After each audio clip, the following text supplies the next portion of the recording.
lead organizer for Power Interfaith, Lancaster County. Power is how many people have heard of Power before? Oh, great, awesome. Power Interfaith is a statewide multiracial interfaith organizing movement, people's movement for racial and economic justice on a livable planet. Can I get an amen for that? Yeah, racial and economic justice on a livable planet.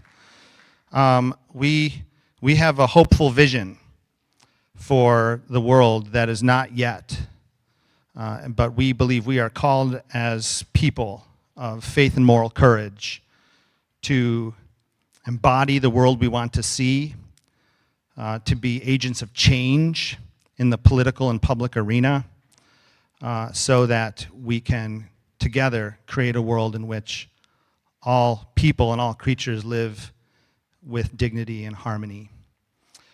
Tonight is a special occasion, and Power Interfaith is grateful to sponsor this gathering tonight, and we have some incredible leaders in our community who will be joining us for a panel later in our time together. But first, I want to, tonight, you're here, and I'm here once again to hear from Dr. Greg Carey. I am so grateful for Dr. Carey's work in Lancaster County as a biblical scholar and teacher, and more importantly, as a person of faith who is seeking justice here in Lancaster. Greg has taught at Lancaster Seminary since 1999. You must have been like 10 years old when you started, Greg. Wow. Greg has a bachelor's from Rhodes College, an MDiv from the Southern Baptist Theological Seminary, a PhD from Vanderbilt University. Greg teaches courses on New Testament, on biblical and contextual interpretation, and he also teaches a doctoral seminar devoted to research methodologies. He's written several books. I believe, I'm not sure if this is your most recent now or not, Using Our Outside Voice, Public Biblical Interpretation. I love that book, and if you haven't read that book, you ought to get it and read it.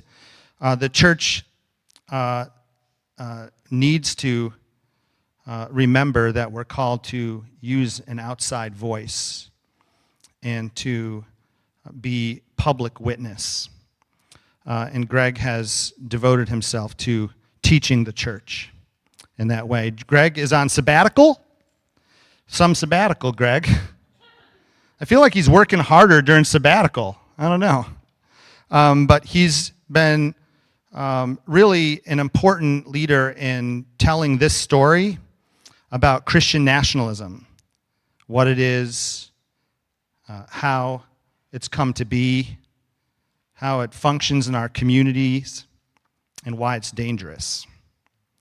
And this is a really prescient topic, especially during this very significant election year here in the United States.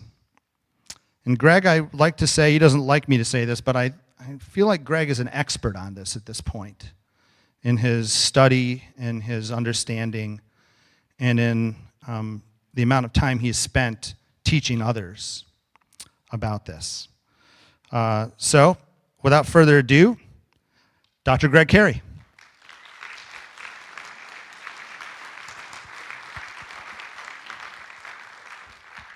Thank you, Pastor Matt. Thank you to all of you who have come out on a Wednesday night for a nerdy, but I hope important conversation. I am one of the co-pastors here at Life Church Lancaster, and we welcome you. My colleague Mindy Wolf just almost sat down in the very back. We're happy to host this event. We're very careful. This is not a partisan event, but Christian nationalism is a political movement, and for us, it is a concern of faith because it impinges on our faith. So there will be things that are political in the presentation. There's really no dodging that. I have a bibliography that supports the work I do on this. out back, there's a countertop that has a couple of sheets with a QR code if you're that oriented that way. And I want to especially thank Ashlyn and Jeff for coming in when they might not have come in to make this possible. So let me get right to it. This is going to move fast. It's going to fly high. But I want to honor your time and talk about what is Christian nationalism, where it comes from, how it works, what it has done, and what it's doing. So Christian nationalism is a term that a lot of people have been aware of for not that long, just in our more recent political season, but researchers have been studying it for quite a long time. And it's pretty simple at its core. People who are Christian nationalists think the United States was founded to be a Christian nation and has a special relationship with God. God blesses the United States in a particular way, and God wants us to be obedient and faithful to God as a nation, as a Christian nation. Christian nationalists want the nation to call itself a Christian country and to show that in our public behavior.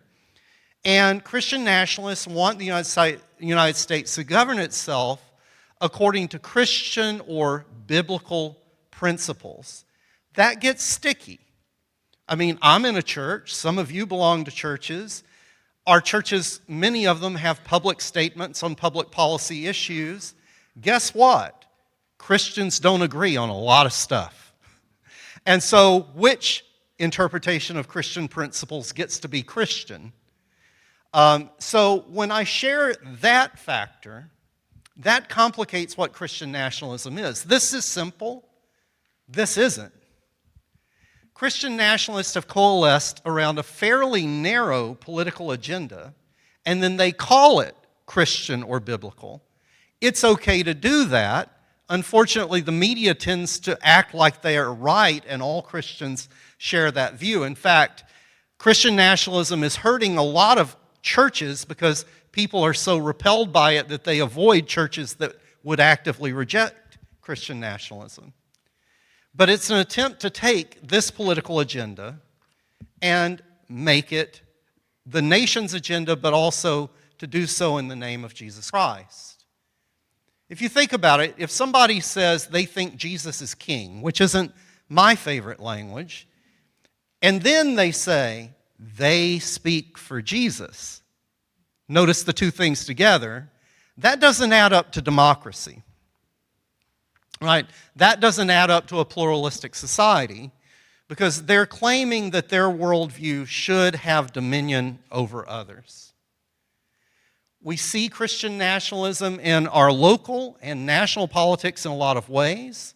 Waves of anti-LGBTQ activism and policy, attempts to ban books in schools and libraries, racially coded attacks on wokeness, critical race theory. The critics of critical race theory, every time I listen to them, I know they don't know what it is, and diversity, equity, and inclusion work. Parental rights, Moms for Liberty, school vouchers, chaos at our local school board meetings. Religious liberty, I put it in quotes, religious liberty, not the freedom to worship as one wants, but let's put it this way.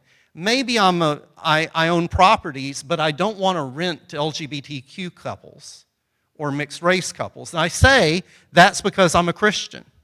Or I run a business and I don't want to serve certain classes of people. And I say that's because I'm a Christian. Or I want to carry a weapon visibly into public spaces. And I say, well, that's my liberty, but what about the liberty of people who need places to live and need to shop without being terrified? What about public liberty? A lot of work to put Christianity in the public square with prayers, monuments, and official language, and tens, maybe hundreds of millions of dollars meant to retell history through textbooks and institutions to say that America ought to be and always has been a Christian nation. That's sort of a quick definition of what I mean and what researchers mean when they say Christian nationalism. The next slide I'm going to show you, I've done all these presentations I've been doing for 2 years. I show this slide.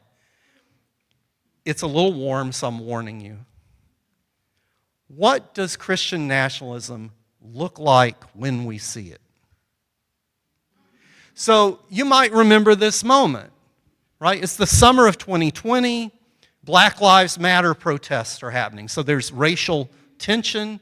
Then President Donald Trump has opposed the protests. There has been some violence and property destruction. This church, St. John's Episcopal Church, has boards up on the windows. And Donald Trump goes to the Rose Garden and makes a statement. He has already, we just learned this, asked the Secretary of Defense if the National Guard can shoot the protesters in the legs. And then he uses law enforcement to clear a path to St. John's Church, walks over, doesn't make a statement there, but holds up a Bible in front of the church, right, for a photo opportunity, and then just processes back to the White House. Why do I say this is what Christian nationalism looks like? Because Christian symbols are functioning here as props for religious authority, right? When I say props, that may sound harsh, but let's talk about the church. The Bishop of Washington was asked, what do you think about Donald Trump coming to the church for this? He said, nobody asked us. He wouldn't have been welcome. We wouldn't have said yes. What about the Bible? Well, it wasn't Donald Trump's Bible either. I mean, he'd been living in the White House for almost 4 years, but he didn't have a Bible in it. They gathered a bunch of Bibles, put them in a stack, and he tried them out for the photo op. What I'm trying to say is props, right, to associate his authority as President of the United States with the Bible and the church. One more thing I haven't said. Somebody's sitting here waiting, saying that dog hasn't said it yet. Race, right? Christian nationalism tracks strongly on race, so much so that many people call it white Christian nationalism. I'm careful. I don't do that because it's not an exclusively white movement, but whiteness has everything to do with it, and I will share why that's the case as we move along. One of the big controversies related to Christian nationalism is, of course, was America really founded to be a Christian nation? Whoops, didn't mean to do that. And John Fea, who teaches American history at Messiah College, is nationally recognized expert on the question, has written a book, Was America Founded as a Christian Nation? His answers have convinced me, and they wouldn't satisfy many people. His answer is, it's complicated. Do you mean the Puritans who settled Massachusetts Bay? They wanted to found a Christian society. Do you mean the Anglicans who settled Virginia and the Carolinas? Well, they were Anglicans, but that's not why they came. What about Rhode Island? Well, they were Christians who were fleeing the people in Massachusetts. The people in Massachusetts were fleeing the Anglican Church, right? Pennsylvania is a bunch of mutts. Amish, Mennonites, Quakers, William Penn, that story. Church of the Brethren. But we've had a consistent stream of what people call civil religion. Abraham Lincoln wasn't a churchgoer or a Christian believer, but he talked about God and providence a lot. Just today, I was rereading some words of Dr. King, who called America a Christian nation in advocating for racial justice and other kinds of justice. Billy Graham, who, having grown up white in Alabama, they just stopped everything for his crusades. Instrumental in having Under God placed into the Pledge of Allegiance in 1954. It's complicated. And yet, an evangelical scholar named Warren Throckmorton has observed that the people who framed the Constitution came from colonies that had established churches and wrote a constitution that chose not to have an established church, that chose to establish freedom of religion, that chose to prohibit religious tests for public office holders. And why? Being English, they knew lots of British people had killed each other in religious wars over the past 200 years. And lots, like tens of millions of Europeans had killed each other in religious wars over the past almost 300 years, and they wanted to build an inclusive society that had room for all of that. Most of the time when I talk about this topic, folks think of Christian nationalism as a single monolithic movement where everybody looks and thinks the same way. It's an incredibly diverse movement, and when I do long presentations, I spend time on this, but you might think about, for example, a Jerry Falwell Jr., Phyllis Schlafly, Ralph Reed, Christian right, moral majority types. I call them institutional Christian nationalists. For the men, it's mostly men, gray suits, white shirts, boring ties kind of people. There's also a movement called Catholic integralism that wants to unify faith and government. And there's a movement, how many of you are familiar with the phrase New Apostolic Reformation? This is the most of any audience I've had, and I put it at less than 20%. You need to know. The New Apostolic Reformation is a movement within Pentecostal charismatic Christianity into signs and wonders, miracles and healings, spiritual warfare. And it's the only white form of Christianity in the United States that is growing right now. It is the fastest growing part of Christianity globally. If you hear of kill the gays laws in Ghana and Uganda, think about New Apostolic Reformation preachers.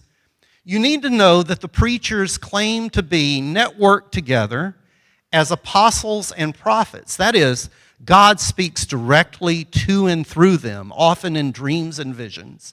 And when they share those dreams and visions, they are speaking directly for God. They almost always agree. I'll talk about them a little more in a minute. And there are lots of people we're just coming to realize who identify with Christian nationalism who are not religious or are religious but not Christian. It's become sort of a political identity. So I first heard of this movement in 2012. I grew up in Alabama. One of my best friends from home said, "I'm coming to Lancaster for this Christian convention. Would you meet me?" I sneaked in. Anyway, and I teach at a seminary in the city. 5,000 people were there at the convention center. And I heard a preacher named Che An, a Korean-American preacher from California, and he talked about a lot of different things, but along the way, he talked about Christians being called to take dominion over the 7 mountains of culture. Christian nationalists since the 1950s have used the language of dominionism, the idea that Christians should have the opportunity to order society. New Apostolic Reformation preachers will say things like, we should be the head and not the tail. It is a fundamentally anti-democratic movement. And on January the 5th, 2021, the day before the insurrection, having organized a demonstration, he claims, of about 500,000 people, Che An said that we're going to overturn the election and we're going to rule and reign through Donald Trump and under the lordship of Jesus Christ. That's dominionism. Rule and reign through a particular political figure identified with Jesus. Some of you may be here because a local Christian institution has Tucker Carlson coming to speak this weekend. That same institution, for the past 4 years, has invited for this fundraiser that I understand has sold 2,500 tickets. 4 straight years has had an election denier. Last year they had an entertainer, I did that too quick, there we go, named Sean Foyt. He posted this, Christians can take back America. His social media feed is full of his bodyguards that include Proud Boys. He says, if you mess with us, you'll meet Jesus one way or the other. He has posted that the recent eclipse and earthquake are signs that God is about to shake things up. He has posted that Democrats are pedophiles. He posted that Joe Biden tried to cancel Easter when we had the Transgender Day of Visibility, which is the same day every year. It's Easter that moves around. And anyway, just to get an idea of what this part of the movement looks and sounds like. In response to the Drag Queen Story Hour that was canceled at the public library downtown, one of our local pastors was reported in the paper saying we had a Jericho march. Christian nationalists have been doing Jericho marches around state capitals all over the country, did them around the capital of the United States in December of 2020 and January 6th. If you know the biblical story of Jericho, they walk around and they blow ram's horns, shofars, appropriated from Judaism. And the idea is they are trying to drive out the evil spirits that are dominating the government and cast them out. Well, we had one in Lancaster. I'm going to move to a little bit of the how it works part. This is more sociological, it's data-driven. A sociologist I admire a great deal, Robert Jones, who wrote a book called White Too Long, The Legacy of White Supremacy in American Christianity. I won't read this quote to you, but I'll tell you what it means. Imagine two groups who often live pretty close to each other and are Christians and share the same basic theology. Black Protestants, white evangelicals. On many of the most important social issues, public education, health care, criminal justice, economics, right? On voting access, on many of the most important public issues, no two groups are farther apart than black Protestants and white evangelicals. How can you share just about the same theology and be that alienated from one another? Now, maybe you're a Christian, but you're not a white evangelical. Maybe you're white Catholic, and you think, well, yeah, they. No, you're right out there next to them. Maybe you're Presbyterian, Methodist, Episcopal. I've got some Lutherans here. You're way out there next. It's close. The one demographic group religiously marked that's closest to black Protestants in social attitudes, people who have no religious affiliation at all. The way Jones puts it, well, I'm going to say it the nice way, the way I say it. Jones is a Southerner too, so he's nice, but not this time. The more white people go to church statistically, the more alienated we are from black Christians. That's a scandal. The way he puts it is, the more white people go to church, the more racist we become. What are these attitudes we're talking about? Well, two sociologists named Andrew Whitehead and Samuel Perry have looked at survey data that Baylor University has been generating for decades, and they track people's attitudes towards 6 questions that indicate Christian nationalism, and then score those according to other opinions they might have. So you can be a really strong adherent of Christian nationalism, you get 24 points, right? 6 questions, 4 points. So it's a 0 to 24 scale. And they find that Christian nationalists are more likely than other Americans to demand respect for national symbols and traditions. The flag, Pledge of Allegiance, national anthem, so forth. More likely than other Americans to voice suspicion of racial and religious minorities, especially immigrants. One of the biggest changes in Lancaster County has been our attitude toward refugees over the past 10 years. More likely than other Americans to attribute inequalities in education, healthcare, life expectancy, wealth, income, etc., racial inequalities in those areas to the shortcomings of minority groups rather than historical or structural issues.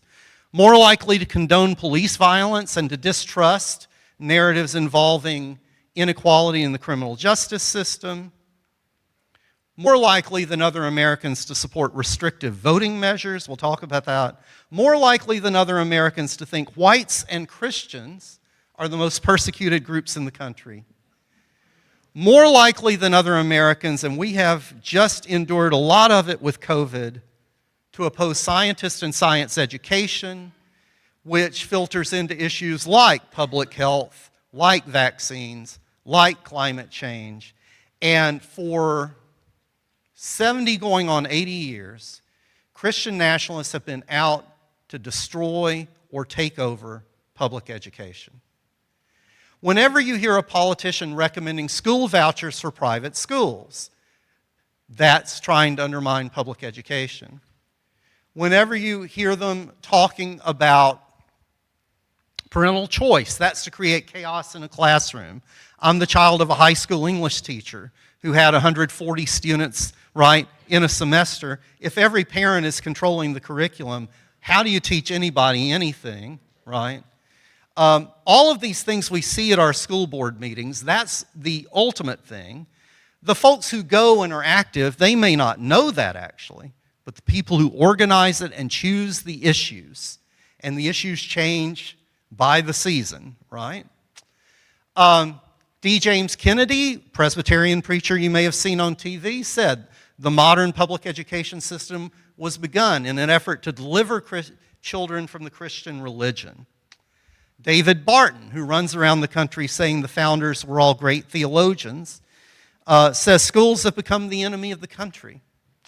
And Gary North, one of the leaders of the movement, who died a couple of years ago, this quote is so telling. We must use the doctrine of religious liberty to gain independence for Christian schools. You'll see how cynical this is. Until we train up a generation of people who know there's no religious authority, no neutral law, no neutral education, no neutral civil government. In other words, you can't have a pluralistic society. Then they'll get busy in constructing a Bible-based social, political, and religious order, Christian nationalism, which finally denies religious liberty of the enemies of God. That would be me. It'd be most of you. They want to use religious liberty to eliminate our religious liberty. The other issue I want to talk about right now is voting. Because Christian nationalists, and I mean if you talk to a Christian nationalist, they literally won't understand why you object to all the waves of legislation over the past 12 years, making voting more restrictive, more difficult. Paul Weyrich once said at a gathering, one of the founders of the movement, many of our Christians want everybody to vote. That's what I was taught in public school. I don't want everybody to vote. Elections are not won by a majority of people. As a matter of fact, our leverage in the elections quite candidly goes up as the voting populace goes down. Samuel Perry, a sociologist I mentioned earlier with the 24-point scale, and you can see it from 0 to 24 on the far right. Do you consider voting a privilege rather than a right? Half of Christian nationalists think voting is a privilege, which means you might have to earn it. You might be able to take it away from someone. This is where the whole "did you sign the envelope the right way and date it just so" kind of legislation comes in. Notice that only 10% of people who do not align with Christian nationalism share that view.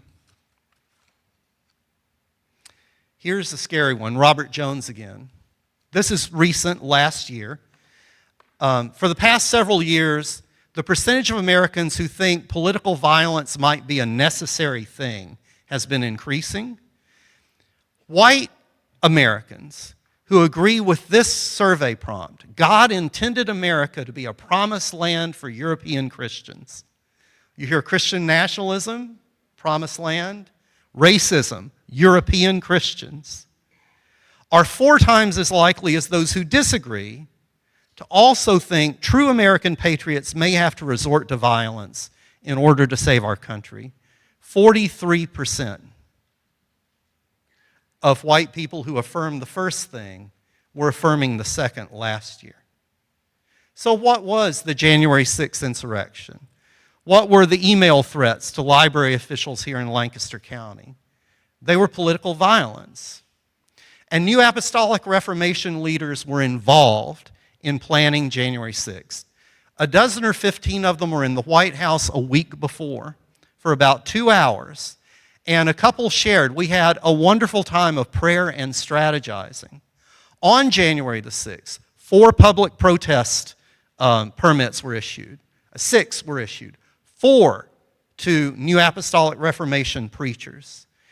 Between the election and January 6th, Mike Johnson, Speaker of the House, was involved in one prayer call after another, national prayer calls, where you could dial in or click in. And this violence is in the language and the blood of the movement. Let me explain what I mean. I'm going to speed up a little to make more time for our panel. But last year I was invited to speak and debate someone at a local conference of one of our Christian nationalist groups. I eventually declined. I'm just going to leave out that story. It's fun, though. But notice that they named the conference The Gospel at War. And notice the cross in the logo, a sword. And I highly recommend Brad Onishi's book from last year, Preparing for War, The Extremist History of White Christian Nationalism and What Comes Next. Almost every researcher I've cited grew up as an evangelical. So did I. Recently, I caught this on social media. Charlie Kirk also spoke at the same Christian institution at their fundraiser. Recently was talking to his boys on his show, and they were saying, what should we do with the people who are involved in prosecuting Donald Trump? They landed on they should be publicly executed and children should be required to watch. Then they debated, well, how should we do it? And Charlie Kirk says, well, the French had the guillotine. That was cool. They settled on hanging. This is what I mean by violence. Bringing it home, how many of you, this is for me to know, it's helpful. If I say Project 2025, how many are clued in?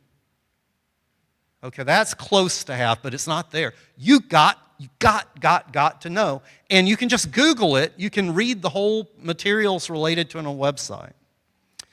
It is a plan by the Heritage Foundation and other organizations for a next political presidential administration.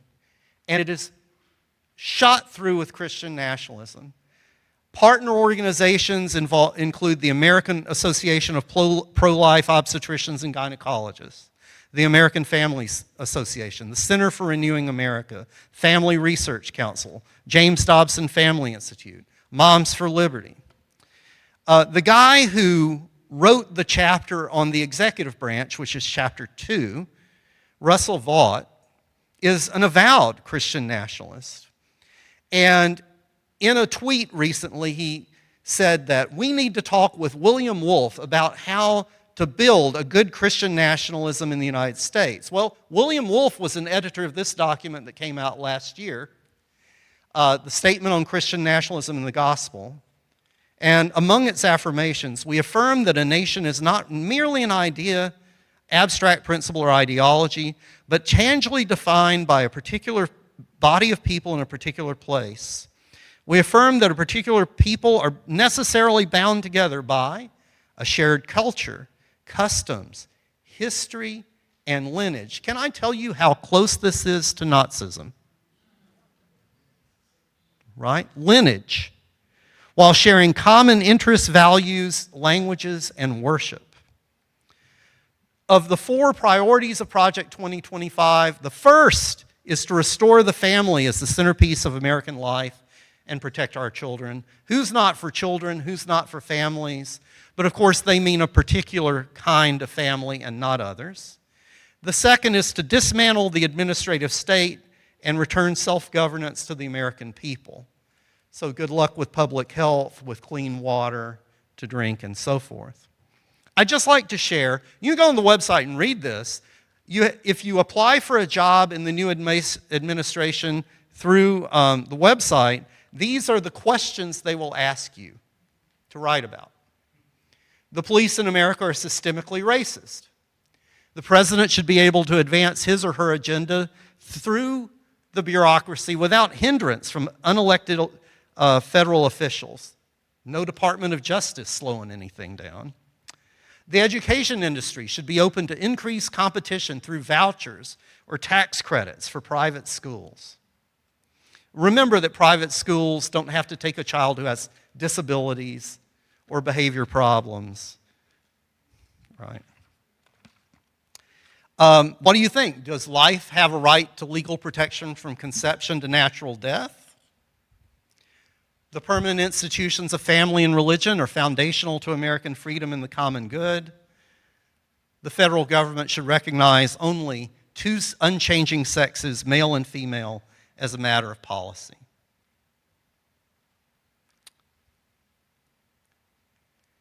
Christian nationalism, as we're experiencing it in the United States, is part of an international movement of religious nationalism.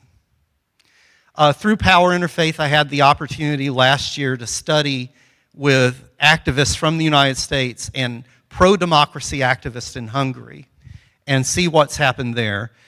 Democracy in Hungary has deteriorated since 2010, when Viktor Orban became prime minister, to the point that the European Parliament says Hungary is no longer a full democracy.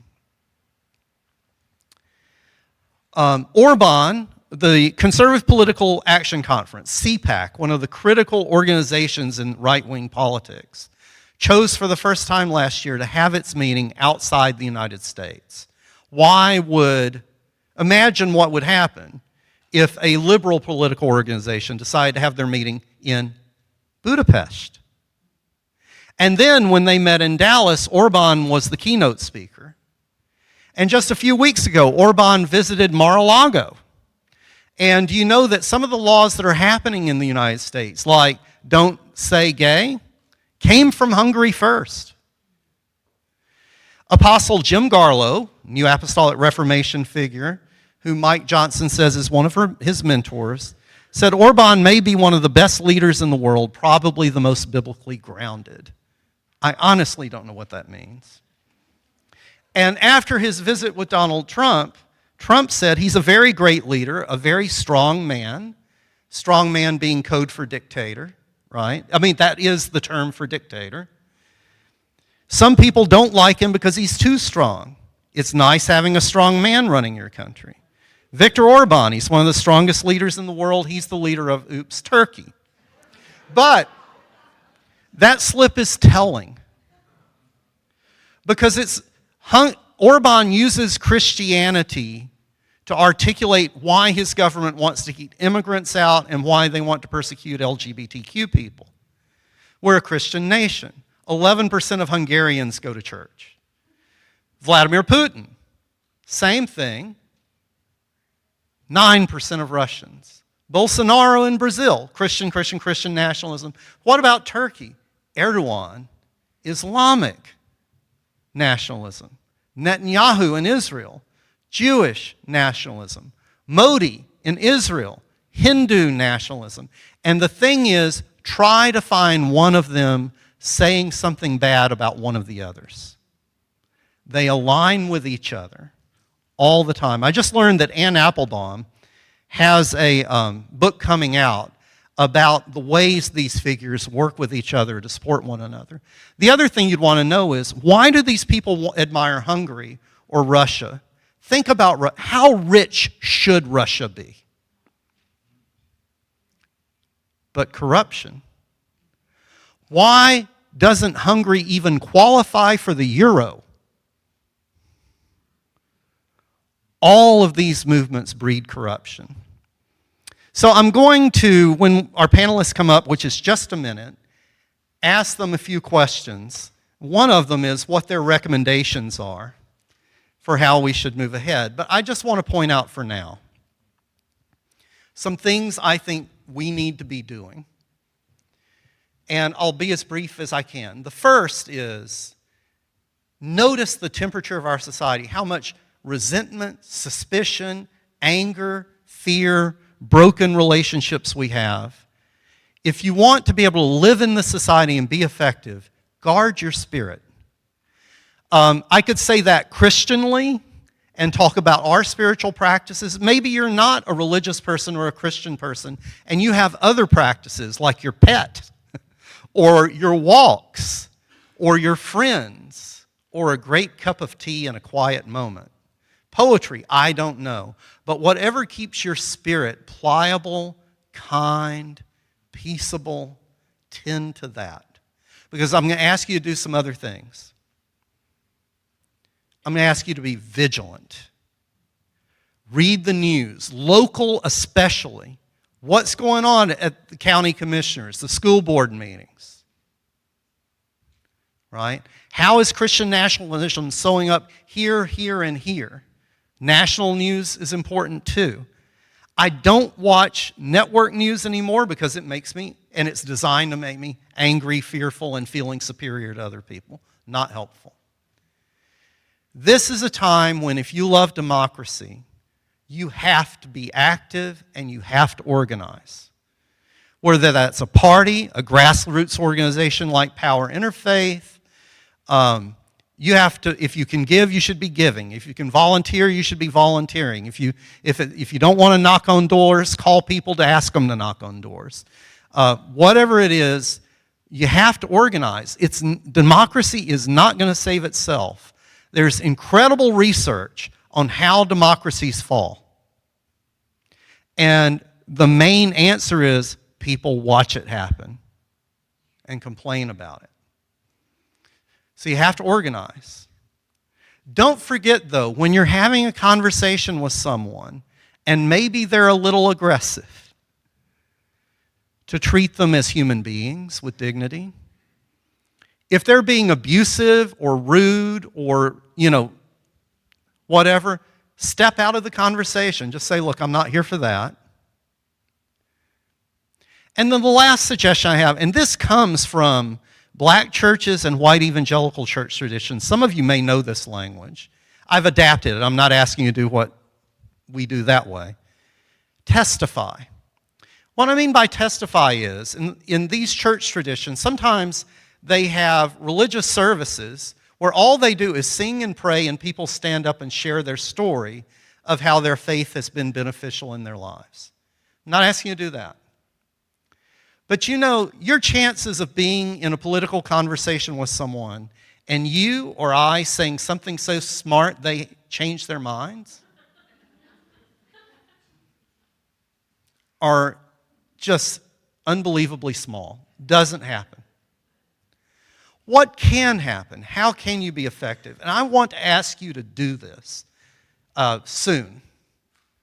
Sit and ask yourself, take a quiet moment, what do I really, really believe about the society I want to live in?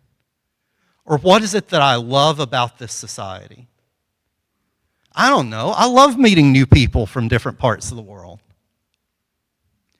I want every kid to have access to the same quality of education my grandson's getting right now.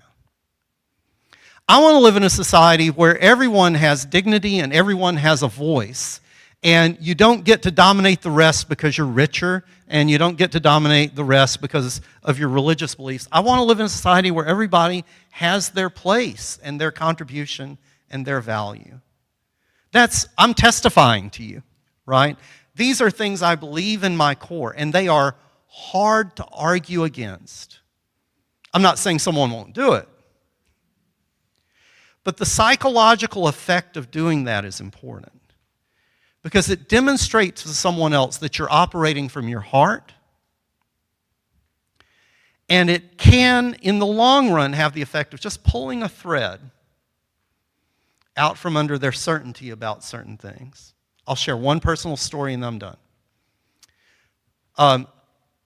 Matt shared that I'm an alum of the Southern Baptist Theological Seminary. I never thought about LGBTQ people in church when I went to seminary. But my friend Chris, we were playing golf, and he raised the question. I thought, Chris, I admire Chris. I'd known him in college. Brilliant guy. It was just there. The next year, a young woman makes an appointment to visit my office. Young people don't do that. And comes out. And I'm telling you that just because Chris had raised the question, not that I'd thought it through theologically, not that I was trained to address it, not that I was particularly on the case. You know what I knew? I got to protect this girl. That's how minds change. So I encourage you, take that time and testify. I invite our panelists to come forward. I'm going to offer introductions in the order they're on my sheet. As they come up, they'll take microphones and we'll talk. And if we're done talking, we'll invite y'all also to enter the conversation.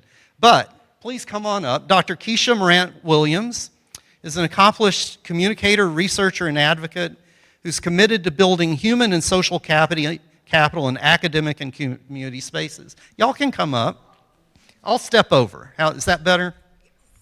She's the Senior Advisor for College Diversity, Equity, and Belonging and Professor of Humanities and Communication Arts at Elizabethtown College. Oh, thank you. She's a Lancaster native who received a PhD from the Department of Communication and Culture at Howard University. You know. Master of Arts from Penn State Harrisburg and a BA from Westchester. She's taught at Penn State Berks and Eastern University. Before entering academia, she was a Lancaster newspaper reporter and worked for several nonprofits. Her scholarship, and I realized that I had read one of her articles before we met tonight. Her scholarship and other professional experiences are vested in creating space for identity and voice for marginalized and non-dominant experiences. It's led to many peer-reviewed publications, it's impressive, I looked it up, on topics related to race, religion, and identity. She's editor of 2 books, including Contemporary Christian Culture, Messages, Missions, and Dilemmas. She's a keynote speaker, presenter, facilitator who's worked with a long list, an impressive one, of academic, community, and business organizations, has received the Penn State School of Humanities Alumni Award, the National Communication Association Rex Crawley Service Award, and the YWCA Lancaster Women of Achievement Award. You see what's going on up here.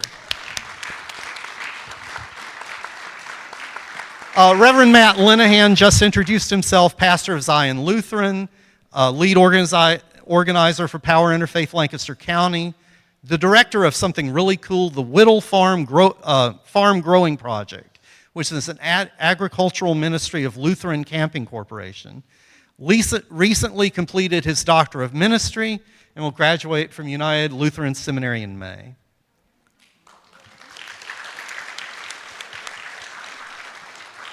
And then Stacy Blake is Chief Executive Officer for the YWCA of Lancaster. Passion for justice guides Stacy's career in the social sector with previous leadership positions at local, state, and national levels in Vermont, Florida, District of Columbia, and now Pennsylvania. She's led national advocacy efforts on behalf of refugees and immigrants, survivors of trafficking or torture, and unaccompanied migrating children. Ms. Blake holds 2 degrees from the University of Vermont, my daughter's alma mater, and was elected twice as a member of the Mount Mansfield Union School District. She's a graduate of the Vermont Leadership Institute and Leadership Florida. She's an eyewitness who attended both the Unite the Right rallies in Charlottesville in 2017 and Washington, D.C. as a member of a D.C.-based racial justice group.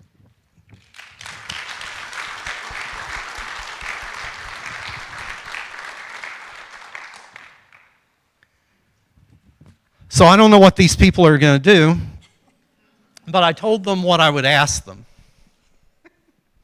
And I invite you to sort yourselves out in terms of order. I'm not going to do that to you. But I asked them to think about how they have experienced Christian nationalism in a personal or professional way.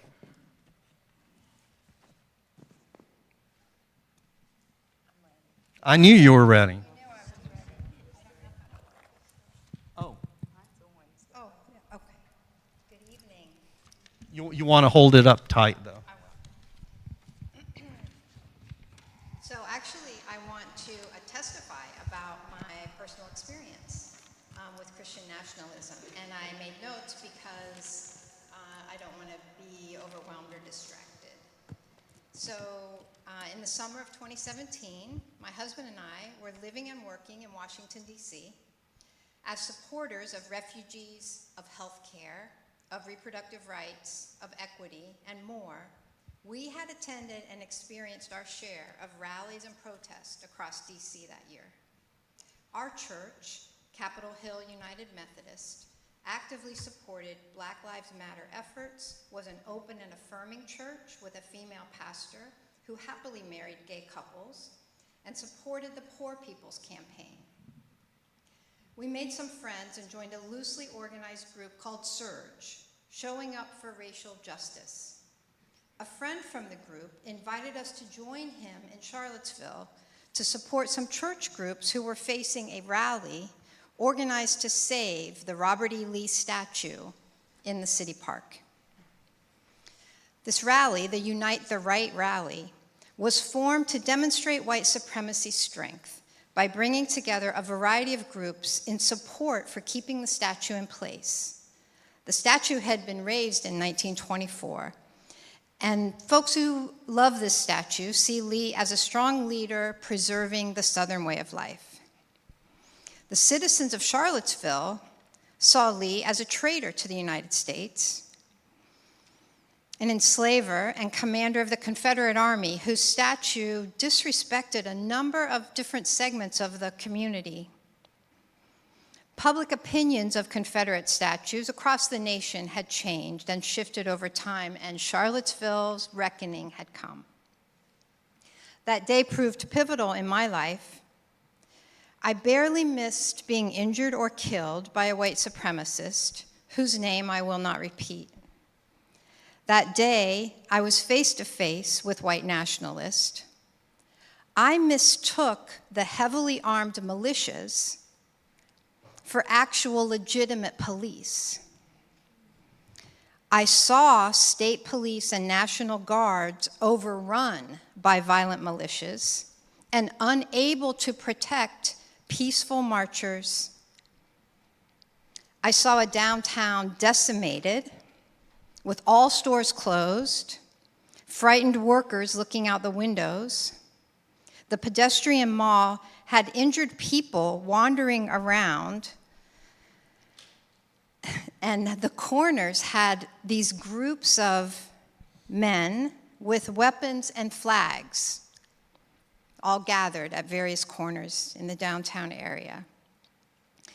We literally crossed paths with marching men in khakis and white polos. And to this day, I pause when I see that outfit, innocuous or not. They wear dark blue shirts now, the uniform of the Patriot Front, who aim to create a white ethno-state. Still, when I see a red hat, or one with a complicated flag, eagle, and words kind of logo, I'm very cautious to read and try to understand if I'm safe or not. So now we know it was a marriage of racism, white Christian nationalism, and anti-Semitism that fueled the violence in Virginia that day.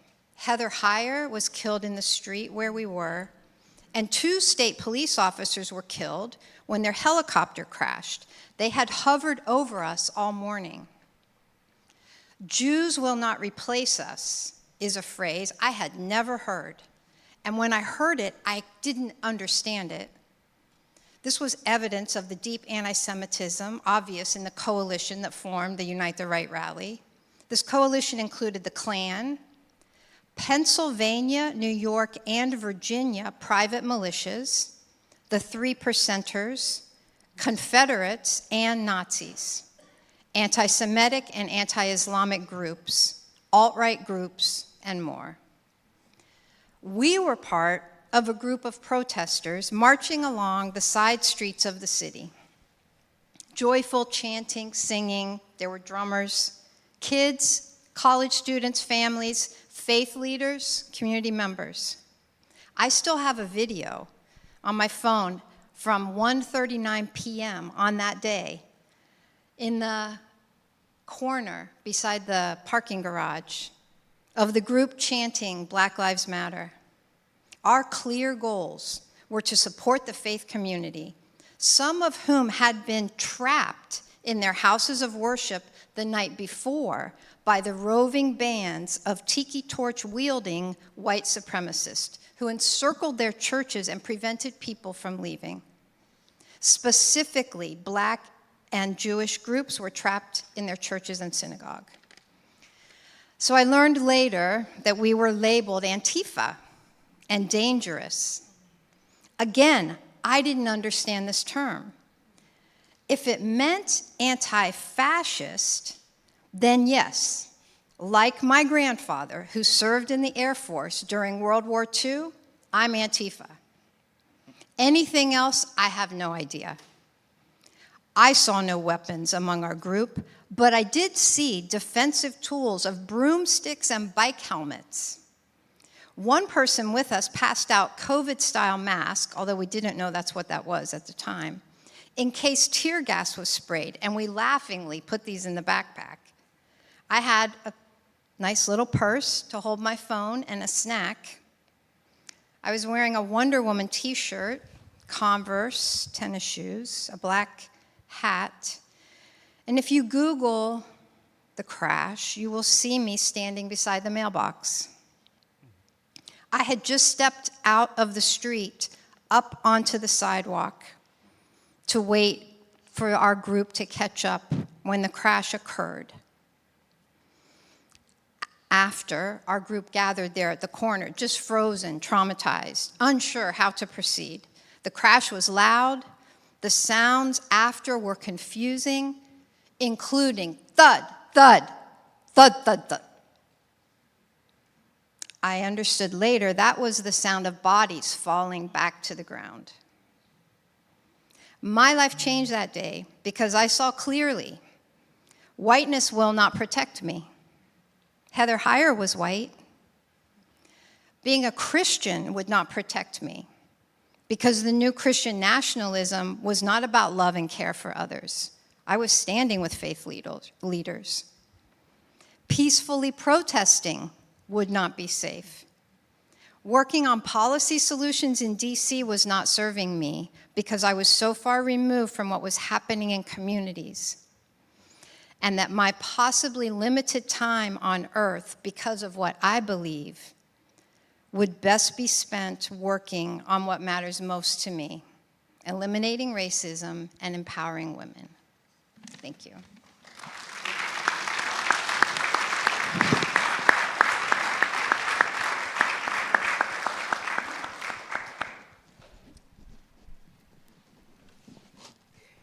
Wow. My goodness. All right. So when I think about how Christian nationalism has shown up in my life, there are two particular veins that I think it appears most clearly. The one would be in the more traditional academic realm, research, stories, narratives, those various things that I have gathered along the way from folks who may have participated in my research and studies and various things. When I finished graduate school and began teaching, the first institution, I think it was listed in there, the first institution that I started at was unapologetically evangelical Christian institution. And I would say that they were very intentional in trying, like in many cases, there were some other colleges or universities that would not align with this institution because they felt that they were actually too liberal or that they were trying too hard to find ways to pull in, all different student populations and categories. And so the way that the school was set up is that the students had an understanding of what the tradition was, the values, the expectations. However, they did not have to subscribe to anything in particular to attend school there. And so what I found very early on, I dug into research very quickly because it was, while I grew up in the Black Pentecostal tradition, it was very, very different.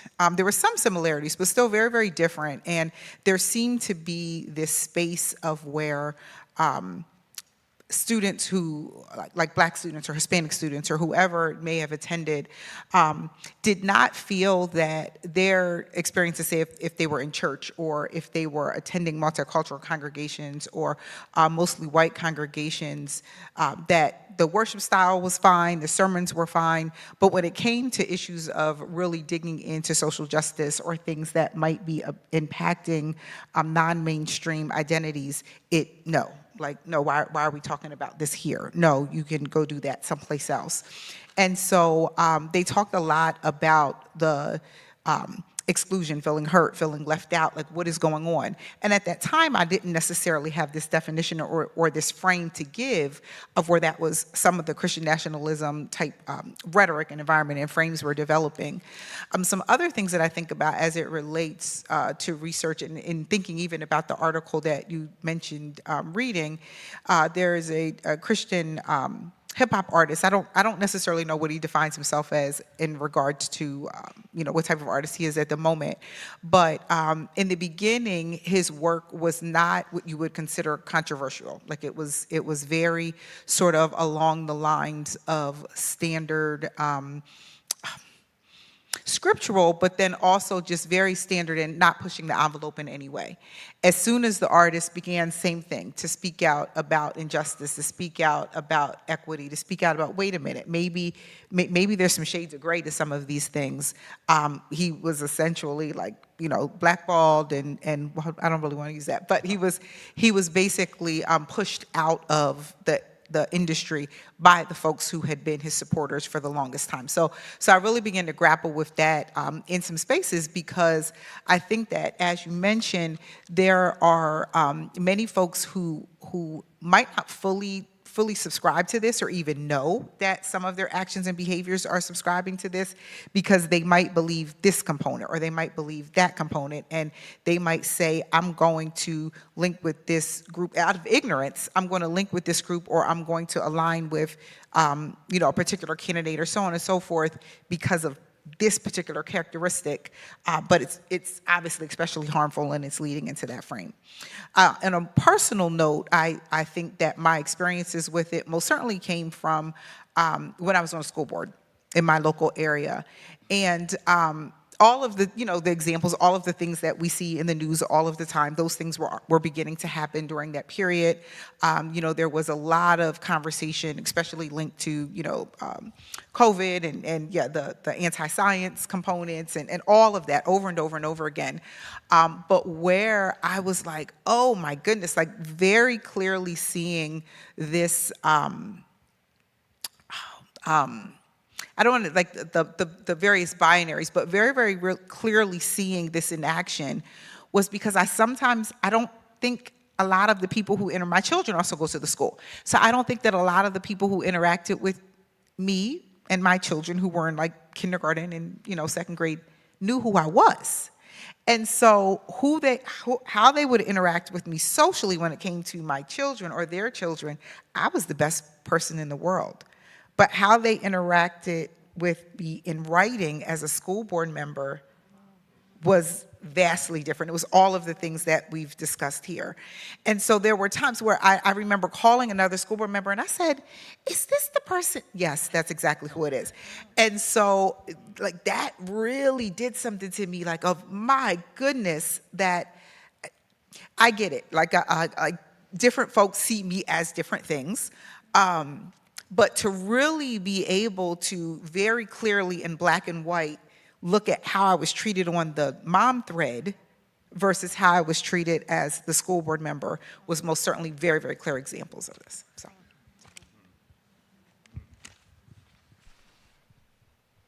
Keisha's going to lead right into what I have to say about school boards. My sons go to Warwick School District. We've been in the Warwick School District for a long time. And my eldest son has graduated. My middle son's a senior this year. We've had, for the most part, by and large, a really wonderful experience in the Warwick School District. And the school board used to be a boring place. And then the pandemic hit, and that quickly devolved. into a very contentious space of beginning with arguments around COVID mitigation and public health and anti-science, and then moving on from there to any number of topics, critical race theory being one of them, book banning, transgender youth, and it has continued.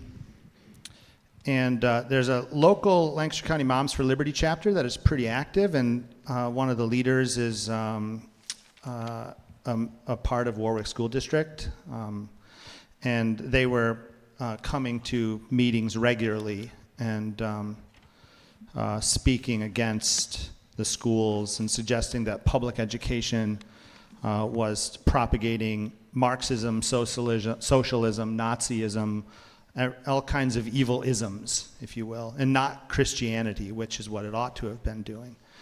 Along the way, there were always, at the school board meetings in 2021, there were these sort of contested sides, right? So it was very divisive. Community groups from sort of both sides of the aisle were showing up, if you will. And I largely stayed away from those meetings. I didn't think they were productive spaces, and I wasn't disinterested, but I didn't see how I could really contribute. And then I got a letter from a couple of the key leaders who had started a group called Parents for Change. It was kind of a subsidiary of Moms for Liberty, and it was men and women who had come together not only to reject COVID policies, but a whole host of things that they thought the school district was doing wrong.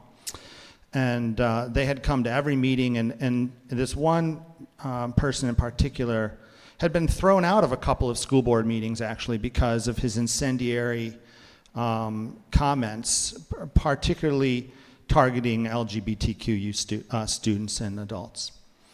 I got a letter that was addressed to clergy from this Parents for Change group, and this one particular individual, actually.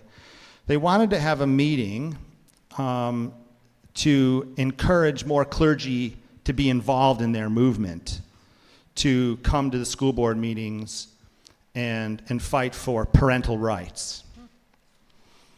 And I read the letter. A couple of my colleagues also received it, and so we decided we should go, and we were going to go and be flies on the wall, if you will. I kind of wanted to do sort of like opposition research, like a little bit of intel. Like, I'm just going to go and sit in the back, right? It was held at the Warwick Township building in one of their big rooms, and we walked in. Place was packed half an hour before we got there. We walked in the room. I think there were 5 of us there, clergy. We went together. And the only seats left were in the front row. We sat up front, and I immediately said to one of my colleagues, I think we've been set up. And it was abundantly clear that the leaders knew who we were, especially who I was, as part of Power Interfaith and a leader in the community, that people sort of knew my thinking about some things. And the meeting started with the Pledge of Allegiance and with a Bible study. And the Bible study was on a passage from Ezekiel, I think it was. Am I right, Jim? A passage from Ezekiel. Sort of a passage that I don't recall ever really reading before, but it was a passage from Ezekiel, the prophet Ezekiel. And the crux of the idea was a prophecy that suggested that, the anarchists, globalists, Marxists, socialists, rapists, all the evil-ists have taken over our school, and if we don't take it back, God is going to punish us, meaning the ones in the room. That the wrath of God, this leader was saying, it is on us to do whatever we must do to reclaim this school, and if we don't, God is going to punish you and me. And then he sat down. That was quite a generous and graceful kind of entryway. And then the rest of the evening was largely about banning 2 books that they really wanted to ban, and why, in a reasonable way, why book banning is necessary, and why the school is continuing to put in front of children books that are teaching children that their white skin makes them bad people, and they should be, that books are about race in American society are actually harmful to our children, because we don't want them to learn that they were the perpetrators of racism. And so they want to ban these books for young kids all the way up through school. And there were books that they said were promoting queer identity and transgender identity and transgender ideology, they said. And the whole time, it was really kind of this, we were sort of being gaslit in the front row. Like, they were goading us to respond because there was theological or biblical things they were saying, like, this is what God says, this is what the Bible tells us, and this is what the school's about. And, you know, there were comments about taking over the curriculum. How do we take over and change the curriculum? How do we make sure that there's prayer? We bring prayer back into our classrooms, into our school, which I'm thinking, now my boys are Lutherans. They take tests, and I'm sure they've prayed. And on more than one occasion, their prayers were not answered. I remember the end, this meeting came to an end. It was 2 hours long. I spoke at the very end. I stood up, and I did not have prepared comments. And I tried to respond to the book banning idea around a particular book, All American Boys, which is a book by Jason Reynolds, an African-American writer, an incredible book that was so timely. They read in 9th grade, and it was really all about racial reckoning in American society and police, law enforcement, violence against the black community. And they didn't wanted this book to be gone. So I tried to testify in the room about the reasons this book was worth keeping. And I was identified as a racist because I was making race a thing that it isn't anymore. And as long as we talk about race and racism, we perpetuate the problem. If we just deny it exists, it'll just go away. And then the meeting came to an end, and all these people circled around me and wanted to kind of get a piece of me. The preacher guy brought the Bible to me, and he said, "Do you believe in this? Do you believe in this?" And it was impossible to have a real conversation. But I want to tell you what I learned from this. Not only that Christian nationalism is a real thing, and it exists at the local level to take over school boards, but that I didn't have any prepared way of dealing with it. I had no response. And I didn't have an exit strategy to get out of that room. And there was a point at which I felt very vulnerable, that I had taken a risk that I really didn't need to take. So one of the things I want to share is I think we need to get prepared. We should be prepared. And when you are going to testify, make sure you are clear about what your statement is going to be. So thank you, Stacy, for preparing. That was great, by the way, both of you. And also have an exit strategy, because, you know, when we get in, and don't go in alone. Don't go into these places alone or attempt to debate anybody about this. You will get nowhere, and the harm is real. It took me about 4 days to come down from the mental and emotional trauma that I experienced in that room. So, and what I've learned since is that school boards are where we in Lancaster County are really significantly seeing Christian nationalism show up. Thank you. We just have one more question. I want to tell y'all, we have 12 minutes. I'm going to ask you to hold it to 2. And Matt, you were just there on making recommendations. Like, what do you have to share by way of encouragement or advice to folks? It may not be necessarily personal. It may be about whatever it is. But what would you offer?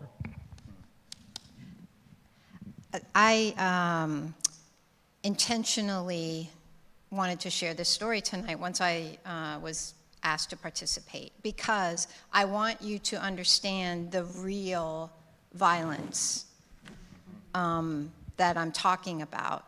We also saw evidence of all the parts of that a couple weeks ago in Lancaster City with regard to the Drag Story Hour. Thank heaven, thank everyone, that no one actually was injured or killed that day, but all the elements were there and in place. And I just cannot be clear enough.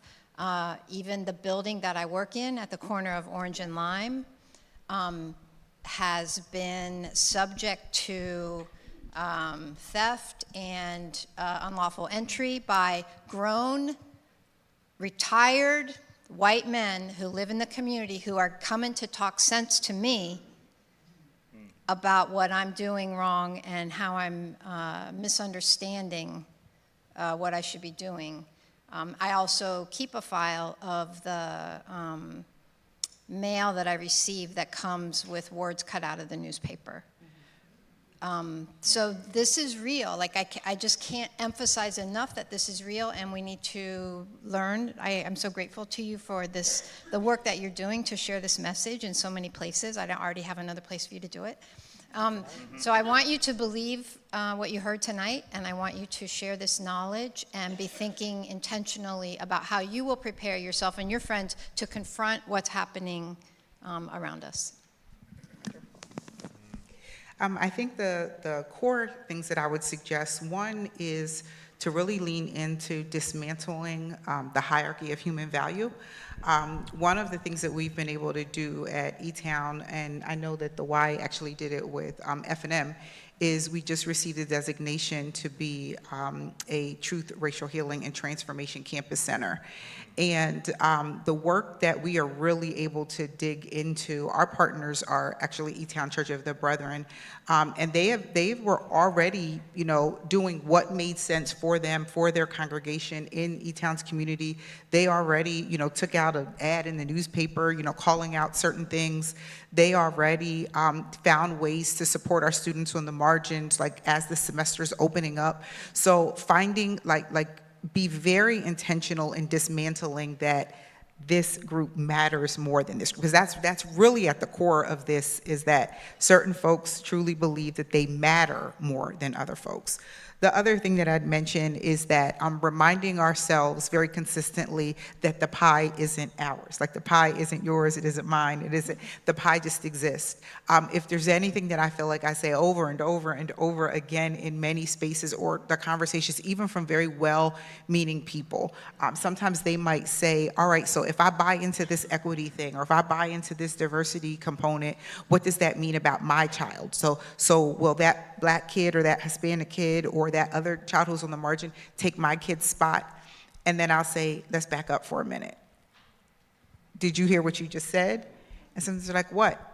That you assumed the spot was yours, that you assumed from the beginning that someone is taking something that belongs to you, rather than there are spots who are available, and that this particular population has just been getting them over and over again. So I'd encourage that.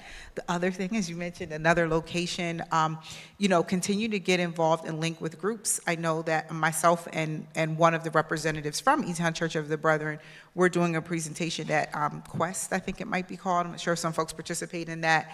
And we were really excited to get the call. He's like, well, I have like 75 people registered. So there are already people who are desiring to find ways to do this in meaningful ways. So as you were mentioning, don't do it alone. Link up, get in community, and continue to move forward.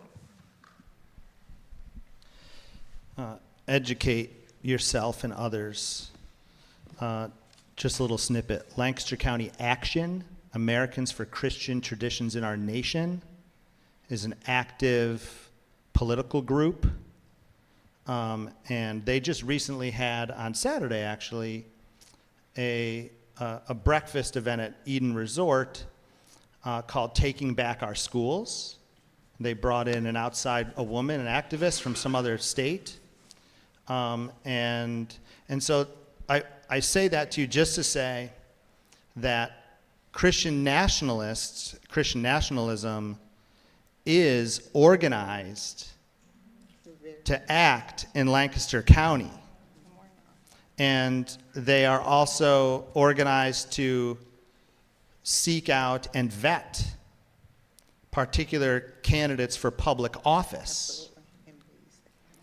They want a particular kind of Christian person in public office in Lancaster County, from the school board all the way up to, state senators. And Lancaster County Action is an active organization. So awareness, educate yourself and others, and organize. So a little plug, Power Interfaith Lancaster County. We are multiracial interfaith. We organize with congregations and people of moral courage. And we are strategic. We are not going to react to everything that happens. Tonight, this is our response to the Tucker Carlson event that's happening this week. It's to bring a community of people together to listen and learn.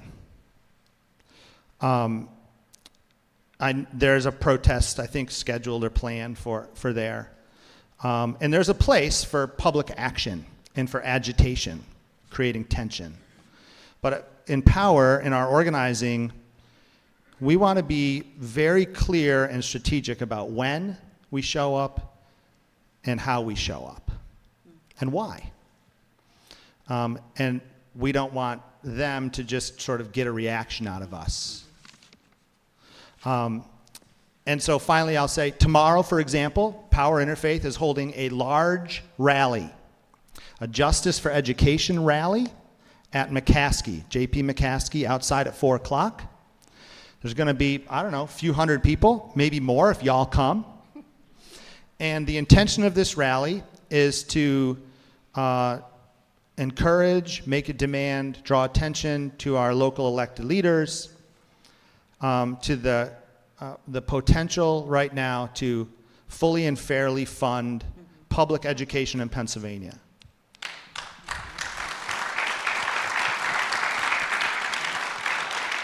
And honestly, one way that we confront and challenge Christian nationalism is by supporting public education and public educators. So I'd invite you all to, there are many other organizations, community groups that are engaged, but I would commend to you Power Interfaith as one of those organizations that is working in this community to educate and organize. Tomorrow we'll have 2 state representatives who will be present, will be listening, but will also be sharing their thoughts about state funding and public education. But it's going to be a public demonstration, so we need people to come because we are attempting tomorrow to demonstrate to this community, to local lawmakers, that we're serious about supporting public education. So just a few comments before I say thank you for such a wonderful crowd. I'll say that again, I guess. Political violence exists in Lancaster County in the forms that have been named. And I heard a pastor in E-Town say that if he'd gone to Lancaster Seminary, where I teach, he would have had to become the Unabomber. And then, turned it into a ha-ha. But that language I want to call attention to. I'll be there tomorrow. And the last thing I want to say is, what we're talking about is democracy. We have a chance to lose a democracy, and when it happens, because when it happens, if you study this stuff, it is hard to get back. They just got it back in Poland and realized how much work they have to do to rebuild the structure of that society. If you read Project 2025, you realize it is a plan to end democracy. It's online. You can read it. The last thing I want to say, because this has been political, you can tell from me, I'm a pretty liberal person politically. To me, I'm really grateful for the political conservatives who love democracy and resist what's happening. Find you some conservatives who love democracy and decency and want to live in an inclusive society and love on them. I mean that. This is not about my politics. It's about living in an inclusive society. So thank you all for coming out. You've been wonderful. You've been talked at, and we are grateful. So please go home safe. Thank you.